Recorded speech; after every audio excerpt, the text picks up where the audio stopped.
That's got a very alarming. _sweep.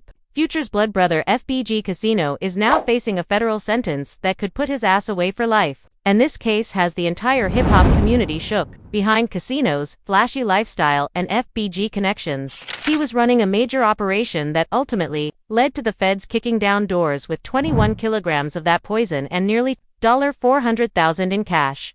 The crazy truth behind what brought Casino down is more complex than anyone imagined, and the feds are building something bigger that could reach all the way to Future himself. Yo, what's good, fam? We about to dive deep into some real federal drama that's been shaking up the Atlanta hip-hop scene. And trust me, this story got more layers than you think.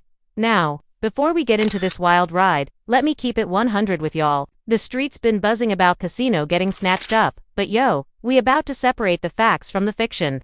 The real from the fake. November 19th, 2025. That's the date that changed everything for Rico DeVille Boyce, better known as FBG Casino, Future's actual blood brother. This 41-year-old was chilling at an Airbnb in Forest Park, Georgia, when the federal task force came through like a hurricane. Now, hold up before y'all start thinking this is just another street arrest. We talking federal charges, mandatory minimums, and the type of case that got Rico written all over it. But here's where it gets real spicy. Casino, been moving like this for years, so why now and why him? So check it. November 14th, 2025. Federal agents from the FBI, D, and Clayton County Police rolled up on this Forest Park rental property like they was serving warrants in a movie. Picture this. Casino sees them coming and tries to make a run for it through the side door, for 1 year old. Running from the feds like he's still 20-some in the streets. But here's the thing about federal agents. They don't come unprepared. They had this whole operation mapped out, probably been watching Casino for months. When they grabbed him, trying to flee, they found $4,000 cash in his pockets. Now, for most people, that's a lot of money. But for someone moving the weight Casino was allegedly moving, that's just walking around money. Now, in the hood, we know running from the police is natural instinct. But when it's federal agents, that's a whole different level of heat. Casino's situation was different because this wasn't no corner boy operation, Weddleking about a sophisticated distribution network that had been flying under the radar for years. Let me tell y'all about David Estevan Mantelo Diaz, the 23-year-old from Coachella, California, who got caught up in this mess with Casino. This cross-state connection is what probably put them on the federal radar in the first place. When you got people moving product from California to Georgia, that's interstate commerce.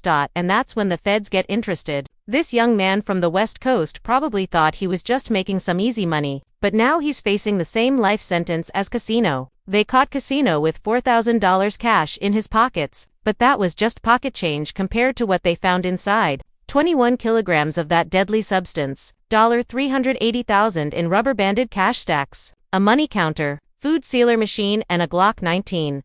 That's some organized operation right there. The feds said they found an additional $80,000 in a designer bag that belonged to Casino. This man was living like a kingpin while his brother worth hundreds of millions. But here's what's really wild about this whole situation. Casino literally appeared in Future's music video called Feds Did a Sweep. In that video, he's surrounded by money, product, and living exactly the lifestyle that eventually got him arrested. Life imitating art or art imitating life. Either way, it's like he was telling the world exactly what he was doing, and the feds were probably taking notes. But yo, this is where the story gets deeper than just a simple possession case. See, Casino been in the game since way back, talking about it openly in interviews. Even dropping mixtapes called Ex-Drug Dealer in 2013. The man literally told the world he was an ex-dealer, but apparently that X part was just for show. Let me break down Casino's timeline for y'all, because this story been building for over a decade. Back in 2013, he dropped that Ex-Drug Dealer mixtape, claiming he was done with the streets and focusing on music. The project featured Future, Young Scooter, and had production from Metro Boomin and Zovan, all the heavy hitters from Atlanta. Casino was positioning himself as someone who left the streets behind for the music industry. Fast forward to 2017 and Casino's doing interviews with DJ Small's Eyes, talking about how trapping is dead, saying real trappers don't exist no more. He's literally on camera saying the game changed, that people are sloppy, posting everything on social media, basically building their own cases. The irony is thick because that's exactly what he was doing, building his own case through years of interviews and social media posts. Then there's that street politician interview, where Casino's moving around allegedly strapped talking about having shooters on deck, showing off weapons in the back of a roll. People in the comments were saying he was moving reckless, that these videos were just self-incrimination. One comment said, "How many homies got to go to the feds before these cats realize these videos are just self-incrimination?" Turns out that comment was prophetic. For y'all who might not understand the street dynamics, let me explain. When your brother is worth $50 to $100 million like Future, and you still out here risking federal time, that's either pride, stupidity, or something deeper. In the culture, we call that not wanting to feel dependent. But Casino took that independence to a whole different level. Some people would rather risk everything than feel like they're living off someone else's success, even if that someone is their own blood brother. But here's where it gets complicated. Casino wasn't just Future's brother. He was also involved in the business side of FBG. He was described as someone who handled day-to-day operations, someone Future trusted with the label. So the question becomes, where does the legitimate business end and the illegal activity begin? That's exactly the type of gray area the feds love to exploit in RICO cases. The real kicker though, Casino facing a mandatory minimum of 10 years with a maximum of life in prison. At 41 years old, that's essentially a death sentence. But here's what got me thinking. Casino been moving like this for years, posting on social media, doing interviews, even had that viral moment in Future's Feds Did a Sweet video where he's literally surrounded by money and product. So why did the feds move now? Real talk. Somebody had to drop a dime. You don't just stumble across 21 kilos and $380,000 in cash by accident. The feds had specific intelligence. They knew exactly where to look, when to move, and what they'd find. Casino been operating for years, but something changed. Maybe it was the co-defendant David Mantelo Diaz from California. That cross-state connection probably put them on federal radar. But let me tell y'all how these federal cases really work. The feds don't just wake up one day and decide to raid somebody. They build cases for months, sometimes years. They use wiretaps, surveillance, financial records, and most importantly, they flip people. Somebody in Casino Circle got jammed up and started talking to save their own skin. Could have been someone who got caught with a smaller amount and decided to give up the big fish to avoid doing time themselves. Now, this ain't just about Casino getting caught with product. The feds love building RICO cases, and they got a blueprint from what they did to Young Thug and YSL. Think about it. Future got FBG, which stands for Free Bands Gang. Casino runs day-to-day operations. They got multiple artists, money flowing, and now federal charges. The feds could easily paint a picture where Future is the leader of a criminal enterprise, using his music career to launder money from his brother's operation. Look at what happened with Young Thug and YSL. The feds argued that YSL wasn't just a record label, but a criminal street gang. They used rap lyrics, social media posts, and business transactions as evidence. Future's in an even more vulnerable position because his brother just got caught with 21 kilos. The feds could argue that Future knew about his brother's activities and used FBG to clean the money. Let that sink in for a minute. Future been rapping about the streets, the trap, moving weight, all that could be used as evidence in a RICO case. Songs like Move That Dope, Karate Chop. His whole catalog is filled with references to the lifestyle his brother was allegedly living. The feds love using rap lyrics, and Future got a whole catalog talking about that life. They could argue that FBG isn't just a record label, but a criminal organization with Future as the boss and Casino as the street lieutenant. Here's another angle the feds might pursue: following the money. If Casino was making hundreds of thousands of dollars from illegal activities, where was that money going? Was any of it being invested in FBG? Were there legitimate business transactions that were actually money laundering? The feds have forensic accountants who specialize in tracing dirty money through legitimate businesses. Now, this ain't just a Boutoni arrest. This is about how the feds operate in 2025.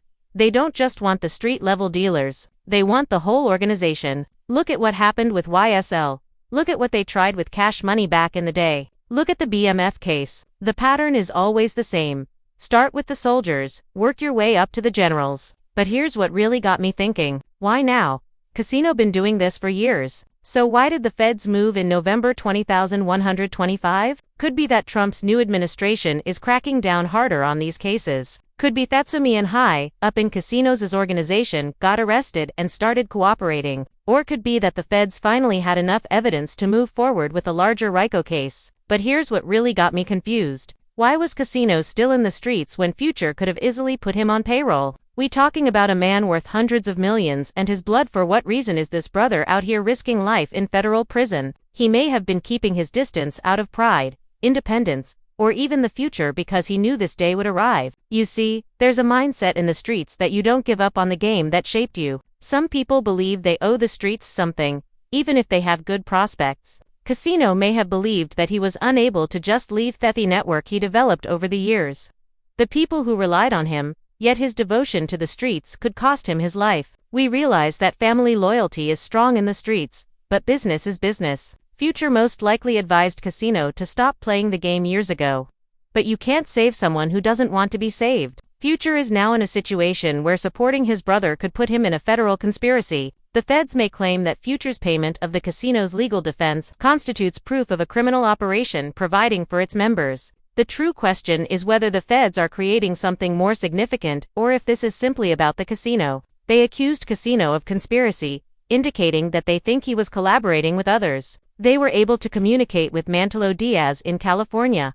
They obtained years' worth of interviews, music videos, and social media posts that could serve as proof. This may be the start of a far more extensive examination into FBG as a whole. I'll tell you about the Homeland Security Task Force that detained Casino. This goes beyond local law enforcement. This government task committee was created with the express purpose of international criminal groups. They were given the authority to pursue large fish, resources, and personnel. The employment of this task team for Casino's case indicates that they believe the issue is more complex than a single worker moving merchandise. Ultimately, Casino's predicament goes beyond simply being found in possession of merchandise. It's about the repercussions of not knowing when to walk, pride, and familial loyalty away. This man had every chance to get off the streets. One of the most well-known rappers in the world is his brother. Without endangering federal time, he could have been living comfortably, but sometimes you can't leave the streets. Perhaps you are unwilling to let the streets go. The tale of Casino serves as a warning about what happens when you are unable to get past your conditions. The recipe for success was in front of him. His sibling rose from poverty to fame. However, Casino chose to remain faithful to a game that had never been faithful to him. At 41, he faces a life sentence in prison. And for what purpose? Respect and money he didn't need from those who will not be present as he serves decades in federal prison. What comes next for Future and FBG is the actual question. This is just the start. If the feds are constructing a RICO case, they'll be observing every action, deciphering every song, and tracking every dollar. In order to safeguard himself and his profession, Future may need to make some difficult choices regarding his brother and his company. The entire hip-hop business may be significantly impacted by this case. The feds will set a precedent for pursuing other labels and musicians if they are successful in their claim that FBG is a criminal business. This kind of punishment could be possible for any rapper who has ever discussed the streets in their songs. There is more to this case than just the casino. It concerns how hip-hop culture is being targeted by the feds, who are using our own language against us. Bobby Shmurda was the victim of it. Young Thug was the victim of their actions, and they may return in the future. It's an obvious message. Hip-hop success does not shield you from federal prosecution, particularly if family members continue to be involved in criminal activity. The true nature of the federal government express their belief that hip-hop artists are unable to genuinely escape the streets. They contend that the music is merely a facade for illicit activity and that the culture itself is unlawful. Every artist who rose from poverty and achieved success could be impacted by that risky precedent. At 41, Casino faces life in jail. And for what purpose? He didn't need the money. Respect from those who won't be present as he spends decades behind bars at the federal jail. Walking away from the life that shaped you might often be the most difficult thing to do. But the alternative is to live your entire life in a cage. Your freedom will never disappear, but the streets will. Future, on the other hand, is most likely the wealthiest attorney, can be achieved by working nonstop to ensure that this doesn't affect him. However, the truth is that the feds will find a way to link the connections when they want you. Right now, Future's best course of action is to keep his distance from any potentially illegal behavior and hope that his brother's case doesn't get out of hand. What do you think of Casino's predicament and how it might impact Future's career? Do you believe the federal government is constructing this merely a matter of the casino's personal decisions? Or is there a RICO case against FBG? Do you believe Future ought to have taken more action to prevent his brother from living on the streets? Or is this simply an example of an adult making his own choices? We'll be monitoring this case as it progresses. So please let us know what you think in the comments and remember to subscribe. The police and the streets are watching, and we'll be here to dissect it all for you guys. Because federal cases proceed quickly, you'll be the first to hear when further details about this case become available if you hit the notification bell. Please watch the on-screen video on how the authorities constructed their case against Young Thug, as the strategy they employed at the time may be the same one they are doing today against FBG. This could be the start of a much larger tale.